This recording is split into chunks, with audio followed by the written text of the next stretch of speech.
बौनी बहू और लंबी बहू की पहली रसोई। पंडित जी कुछ तो कीजिए, मेरे बेटे विराट की शादी क्यों नहीं तय हो पा रही? अब तक उसकी कुंडली की मांगलिक लड़की क्यों नहीं मिली? मेरे छोटे बेटे के लिए तो लड़की मिल गई, कैसे करूं दोनों बच्चों का एक साथ विवाह? तुम्हारे बड़े बेटे विराट की कुंडली, उनमें मांगलिक दोष है, इस जगह से शादी में अड़चन हो रही है। लेकिन हाँ, एक मैं सर्वगुण संपन्न लड़की को जानता हूँ जो मांगलिक है। तुम्हारे बेटे की शादी उससे बहुत अच्छे से हो जाएगी, पर वो लड़की बोनी है। क्या पंडित जी, बोनी? मेरा बेटा उससे शादी कैसे करेगा? नहीं पंडित जी, मैं नहीं चाहती मेरे परिवार में कोई बोनी बहू आए। तुम्हारे बेटे के विवाह में बहुत अड़चन है, इससे शादी कर लो, तुम्हारे बेटे की जिंदगी बदल जाएगी। अरे ये भी मांगलिक दोष है, वरना तुम्हारे बेटे का कभी विवाह नहीं हो सकता। ये रही उस लड़की की फोटो। नहीं नहीं, अरे वाह, लड़की के नैन नक्श तो बहुत अच्छे हैं। ठीक है, अब आप बात चलाइए, मैं अपने बेटे की शादी इसी से ही करूंगी। ये सुनकर खुशी से सुनीता चली जाती है। अच्छी बात है, इस लड़की का भी घर बस जाएगा। इसके लिए कोई वर नहीं मिल रहा था। धन्यवाद भोलेनाथ। शाम को सुनीता अपने दोनों बेटों से बात करती है। जहाँ विराट तैयार नहीं होता तो सुनीता उसे इमोशनल अत्याचार करती है। माँ के खातिर विराट मान जाता है। फिर कुछ ही दिनों में बोनी, निकिता के घर वाले और सुनीता बातचीत कर रिश्ता पक्का कर लेते हैं। फिर सुनीता अगले हफ्ते अपने दोनों बेटों की शादी एक साथ एक ही मंडप में निकिता और पारुल से कर देती है। तभी बोनी बहू को देखकर पारुल कहती है, हे भगवान, मेरी जेठानी ये बोनी होगी?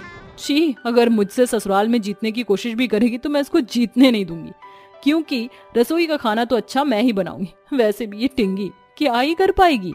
विवाह संपन्न हुआ। बच्चों, अब बड़ों का आशीर्वाद लेकर तारों की छांव में विदाई के लिए प्रस्थान करो। जी पंडित जी, ए निकिता बहू, अपने घर वालों से मिल ले। तभी निकिता रोते हुए अपनी मां अंजना के गले लगती है। बस बस बेटा, रो मत, शादी का दिन कब से देखने के लिए तरस रही थी। आखिरकार मेरी बेटी की शादी हो ही गई। मुझे तो लगा था कि ऐसा कुछ कभी होगा ही नहीं। माँ, आपको छोड़कर जाने का मन नहीं है? जाना होगा बेटी, और सबका ख्याल रखना। तू बोनी है, सबको खुश रखने का रास्ता पेट से होकर जाता है, इसलिए तू वहाँ पर बढ़िया बढ़िया खाना बनाना। हाँ माँ, आखिर मैंने एक यही चीज बहुत मन से सीखी है। चलो अब टाइम हो गया, या यहाँ पर बाढ़ लेकर आओगी? नमस्ते माँ जी, चलते हैं। खुश रहो बच्चा, मेरी बेटी का ख्याल रखना। हाँ माँ, निश्चिंत रहिए। नरक बन गई मेरी जिंदगी इस बोनी से शादी करके। अरे माँ, चले क्या? चारों बहू बेटे सबका आशीर्वाद लेकर गाड़ी में बैठकर चले जाते हैं। फिर सास अपनी दोनों बहू और बेटों की आरती कर गृह प्रवेश करती है। आखिरकार मैं चैन की सांस ले पाऊंगी, मेरे दोनों बेटों की शादी हो गई। तू तू तू तू तू नजर ना लगे। माँ जी, वो सब तो ठीक है, पर आप जेठानी जी इतनी बच्ची जैसी दिखने वाली बोनी क्यों लाई हैं? जुबान संभालो छोटी बहू, वो तुम्हारी जेठानी है। कुछ परिस्थिति थी, इसलिए मैंने निकिता से विराट की शादी करना ठीक समझा। चलो अब जाओ, सारे बच्चों आराम करो। चारों बहू बेटे अपने अपने कमरे में चले जाते हैं। तभी गुस्से में विराट अपना सेहरा निकालकर फेंक देता है। हे भगवान, आपने मुझे उस समय में पैदा क्यों किया कि मेरे जीवन में विवाह को लेकर इतनी अड़चन पैदा हो गई? अब क्या मैं एक बोनी को अपनी पत्नी बनाकर रखूं? विराट जी, आप गुस्सा क्यों हो रहे हैं? आखिर मेरा भी क्या दोष? मेरी कुंडली में भी यही बात थी, और हम दोनों की शादी लिखी थी, तो जरूर इसमें भगवान की कोई मर्जी होगी। चुप रहो तुम तो। गुस्से में विराट कमरे की सजावट खराब कर देता है। उसका गुस्सा देखकर निकिता दरवाजा बंद कर एक कुर्सी पर चढ़कर कुंडी लगाती है। क्या है ये सब? और दरवाजा क्यों बंद किया? सुहागरात मनाने की लग रही है क्या तुम्हें? देखो, मुझसे तो तुम दूर ही रहना। नहीं विराट, आप गलत समझ रहे हैं। वो तो आपकी चिल्लाने की आवाज बाहर जा रही थी। कहीं माँ जी और देवर देवरानी आ जाते, इसलिए बंद किया। पर आप मुझे एक मौका क्यों नहीं दे सकते? मुझे कुछ नहीं बोलना। ये कहकर विराट लाइट बंद करके सो जाता है। वहीं बेचारी निकिता एक कोने में जमीन पर सो जाती है। सुबह होते ही निकिता घर का सारा काम कर खाना बनाने जा रही थी, तभी देवरानी भी रसोई में आ जाती है। देखना टिंगी जेठानी जी, पहली रसोई का सबसे अच्छा खाना तो मैं ही बनाऊंगी। हाँ हाँ देवरानी जी, आप भी अच्छा खाना बनाइए, पर मैं भी खाना बनाने में बहुत माहिर हूँ। जब माँ जी हाथ का लिट्टी चोखा खाएंगी तो मजा आ जाएगा। लिट्टी चोखा तो माँ जी ने खाया होगा, लेकिन मैं बनाऊंगी पनीर पास्ता। माँ जी को इतना पसंद आएगा, आप सोच भी नहीं सकती हैं। तो इस बात की चिंता है कि आप इतनी बोनी हो, खाना कैसे बनाओगी? गैस तो ऊपर है। उसकी फिक्र तो मत करो देवरानी जी। अरे वाह, ये मैं क्या देख रही हूँ। मेरी दोनों बहू में पहली रसोई को लेकर प्रतिद्वंदी हो रही है। तो क्यों ना मैं इसे एक कंपटीशन में ही बदल देती हूँ। चलो, दोनों बहू में से जो पहले अच्छा खाना बनाएगा उसे मैं पुश्तैनी हार दूंगी और दोनों बहू का चूल्हा अलग होगा। अगर ऐसी बात है तो माँ जी, मैं तैयार हूँ। मैं भी माँ जी। ये बोलने के बाद एक ही रसोई में सुनीता दो हिस्से कर देती है, जहाँ एक तरफ निकिता खाना बनाती है और दूसरी तरफ पारुल बहू खाना बनाना शुरू करती है। अच्छा हुआ मैंने जरूरी मसाले ऊंची जगह पर पहले ही रख दिए। अब आएगा मजा जब ये टिंगी जेठानी बहू नहीं उतार पाएगी और मैं जीत जाऊंगी। हे भगवान, ये चोखा बनाने के लिए तो सारे मसाले ऊपर रखे हुए, अब मैं कैसे उतारूं? मेरा हाथ भी नहीं पहुंच पाएगा, कुछ चीज भी नहीं मिल रही। क्या करूं? वक्त बीत रहा है। अरे हाँ, आटे का कनस्तर ले लेती हूँ। तभी जेठानी आटे का कनस्तर निकाल कर उस पर चढ़ती है, फिर मसाले उतार कर खाना बनाती है। चलो, मेरा धीरे धीरे खाना पक रहा है और खुशबू भी अच्छी आ रही है। ओहो, ये बौनी जेठानी ने तो मसाला उतार लिया। अब तो मैं उधर भी नहीं जा सकती। कैसे इस बौनी को हराऊं? वैसे मेरी डिश भी रेडी हो जाएगी। चलो बहू, तुम दोनों के पास सिर्फ 10 मिनट बचे हैं। ओ नो, चोखा बन गया। मीठे में खीर भी तैयार है, बस जल्दी से ये लिट्टी सिक जाए। जरा प्लेट उतारूं, उसके लिए भी चढ़ना पड़ेगा। बौनी जेठानी जी, आप तो हारने वाली हैं क्योंकि मैंने पहले ही अपनी प्लेट सजा ली। अब इस 2 मिनट में आप कुछ नहीं कर सकती। मुझे जल्दी से कुछ करना ही होगा। ये बोलकर निकिता उसी कनस्तर पर उस पर स्टील का डब्बा रखकर बर्तन निकाल लेती है और फटाफट से खाना प्लेट में कर देती है, जिसके बाद सब दोनों बहू के बनाए खाने को चखते हैं। अरे वाह भाभी, आपने लिट्टी चोखा तो बहुत अच्छा बनाया है। और बहू, तूने जो कुछ भी बनाया है वो सब बढ़िया स्वादिष्ट बना है। विराट, तू भी बोल। हाँ हाँ, खाना तो वाकई में बहुत अच्छा बनाया है निकिता ने। विराट जी ने मेरी तारीफ करी, मैं बहुत खुश हूँ। आप सब भी तो मेरे खाने की तारीफ कीजिए। हाँ, तुमने अच्छा खाना बनाया, पर पहली रसोई में ये कौन बनाता है पारुल? ओके ओके, ये तुम्हारा पास्ता। अरे पारुल, बहुत अच्छा पास्ता बनाया था। मीठे में कुछ नहीं है? जेठ जी, आइसक्रीम भी बनाई है, मैं अभी लाती हूँ। फिर पारुल सबको आइसक्रीम खिलाती, जिसे खाकर सुनीता कहती है, मुझे पता है इस खाना बनाने की कंपटीशन में कौन जीता है, और वो है मेरी बौनी बहू निकिता। बहुत अच्छा बनाया है। माफ करना पारुल बहू, पर तुम्हारी आइसक्रीम भी ठीक नहीं थी, और जो तुमने बड़ी बहू के साथ किया वो मैंने देख लिया था, इसलिए ये पुश्तैनी हार मैं बड़ी बहू को ही दूंगी। तुमने क्यों हराना चाहा, और तुमने बहू को बोला भी बहुत कुछ।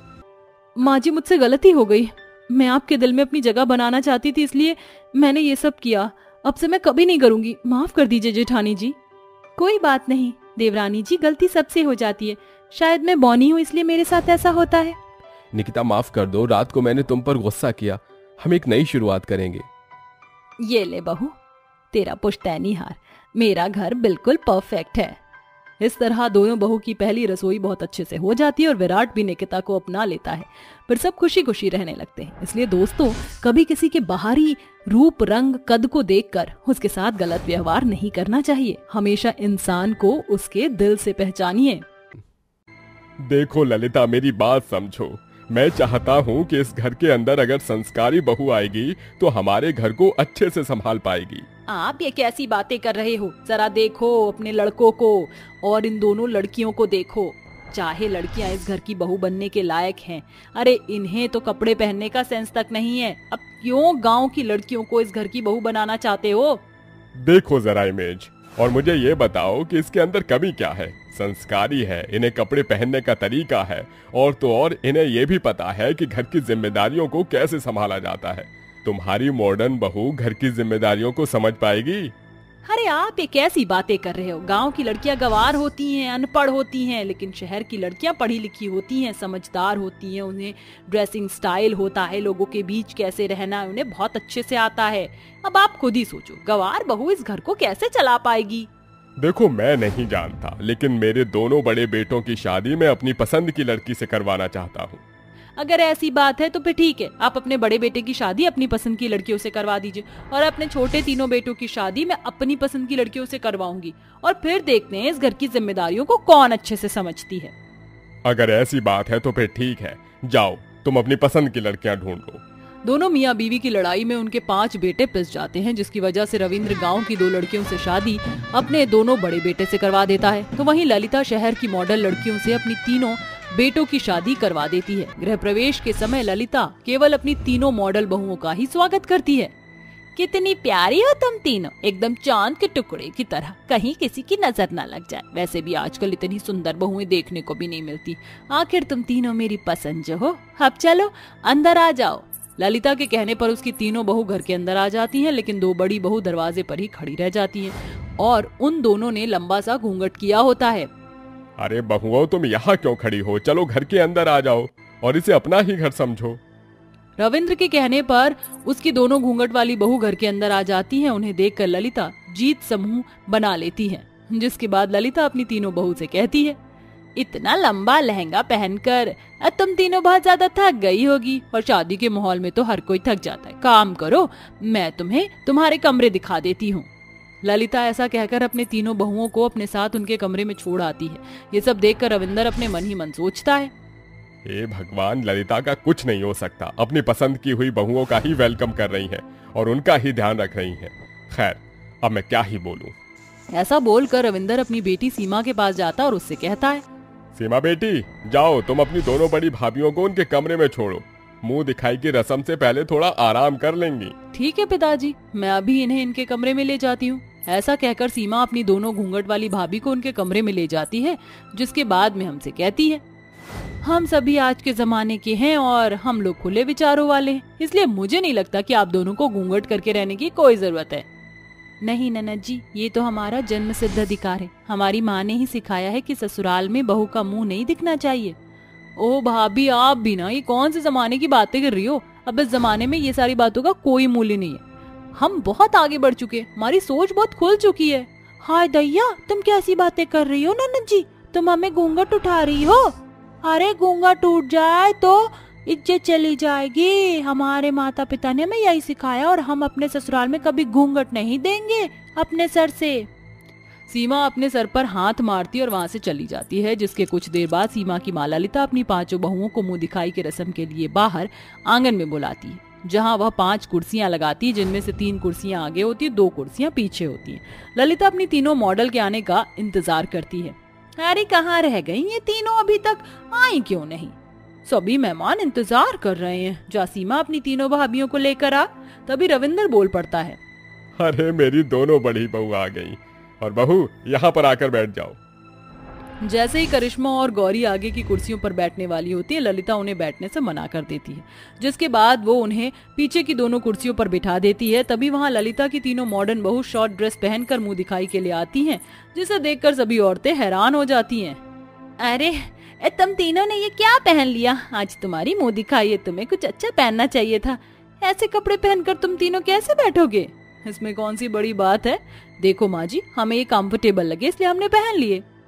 और वैसे भी आप इतना ओल्ड फैशन क्यों हो रही हो? शादी से पहले तो आपने ये कहा था कि मेरे रहते हुए तुम कुछ भी पहन सकती हो, और अब देखो आप अपनी बात से मुकर रही हो।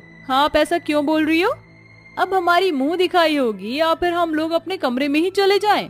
ललिता अपनी तीनों बहुओं की बातों को सुनने के बाद कुछ नहीं कह पाती, जिसके बाद ललिता वहाँ बैठी सारी लेडीजों से कहती है, अरे ये आजकल का तो फैशन है, आजकल तो लड़कियां खुद पहन लेती हैं और मेरी मॉडल बहू है ना, तो मैं नहीं चाहती कि ये ओल्ड फैशन कपड़े पहनकर अपनी मुंह दिखाई करें। ललिता की ये बात सुनकर सभी औरतें आपस में खुसुर पुसुर करने लगती। देखते ही देखते एक के बाद एक औरतें आती हैं और घूंघट वाली बहुओं को नेक देकर जाती हैं और अपनी मॉडर्न बहुओं को ऐसे ही छोड़ देती है। आखिरी में ललिता अपनी 5 बहुओं की मुंह दिखाई का शगुन देने लगती है। वो अपनी तीनों छोटी बहू को खूब सारे जेवर, गहने और अच्छे अच्छे कपड़े देती है, जिसके बाद वो अपनी बड़ी बहू को एक पुरानी साड़ी और 10 रुपए रख कर दे देती है। ये देख रविंदर को बिल्कुल अच्छा नहीं लगता। हे भगवान, इसका कुछ नहीं हो सकता। शादी के कुछ दिन बाद अब ललिता की तीनों छोटी बहू बहुत छोटे कपड़े पहनना शुरू कर देती हैं, जिसके चलते ललिता को बिल्कुल अच्छा नहीं लगता। देखो बहू, मॉडलिंग करना अच्छी बात है, लेकिन इतने छोटे कपड़े पहनना, हमारे मोहल्ले वाले तुम तीनों के बारे में बातें बनाते हैं जो कि मुझे पसंद नहीं, इसलिए तुम जाओ अपने कपड़े चेंज कर लो। हमें बोलने वाली आप होती कौन हो? हम जो पहनेंगे अपनी मर्जी से पहनेंगे। करिश्मा छोटे कपड़े पहनकर अपने बाकी दोनों बहनों के साथ घर से बाहर निकल जाती है। सब ललिता को बहुत बुरा लगता है, जिसके बाद उसे अपनी गलती का पछतावा होता है और वो अपनी गलती सुधारने के लिए अपनी तीनों बहुओं के कमरों के अंदर जाती है और उनके छोटे कपड़े निकालकर बाहर ले आती है, जिसके बाद वो उनको माचिस से आग लगा देती है। ना तो छोटे कपड़े होंगे, ना ही मेरी बहू पहनेंगी। ललिता के इस बर्ताव से उन तीनों को बहुत गुस्सा आता है, लेकिन रविंदर उन तीनों को बहुत प्यार से समझाता है। तुम तीनों इस घर की बहू हो, अपनी बड़ी जेठानियों से कुछ सीखो, क्योंकि जिंदगी भर तुम्हें इस घर में ही रहना है। तुम्हारे मायके जाने के बाद कोई तुम्हारी वैल्यू नहीं करेगा। अपने ससुर की बात उन तीनों के दिमाग में अच्छे से समझ आ जाती है, जिसके बाद वो तीनों अपनी घूंघट वाली जेठानियों से संस्कार सीखती हैं और उनकी तरह रहना शुरू कर देती हैं। और अब वह पांचों एक साथ खुशी खुशी एक ही ससुराल में रहने लगती हैं।